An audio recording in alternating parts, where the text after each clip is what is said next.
شروع اللہ کا نام لے کر جو بڑا مہربان نہایت رحم والا ہے۔ اور کافر کہتے ہیں کہ بھلا ہم تمہیں ایسا آدمی بتائیں جو تمہیں خبر دیتا ہے کہ جب تم مر کر بالکل ریزہ ریزہ ہو جاؤ گے تو تم نئے سرے سے پیدا ہوگے؟ یا تو اس نے اللہ پر جھوٹ باندھ لیا ہے یا اسے جنون ہے۔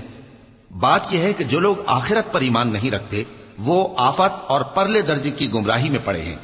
کیا انہوں نے اس کو نہیں دیکھا جو ان کے آگے اور پیچھے ہے، یعنی آسمان اور زمین؟ اگر ہم چاہیں تو ان کو زمین میں دھسا دیں یا ان پر آسمان کے ٹکڑے گرا دیں۔ اس میں ہر بندے کے لیے جو رجوع کرنے والا ہے ایک نشانی ہے۔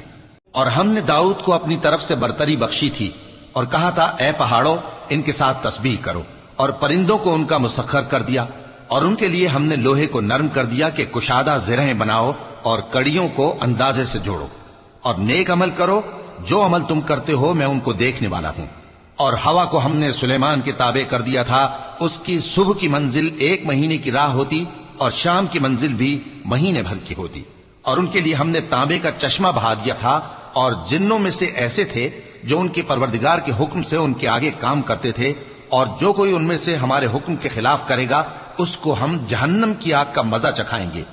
وہ جو چاہتے یہ ان کے لیے بناتے، یعنی قلعے اور تصویریں اور بڑے بڑے لگن جیسے تالاب اور دیگیں جو ایک ہی جگہ رکھی رہیں۔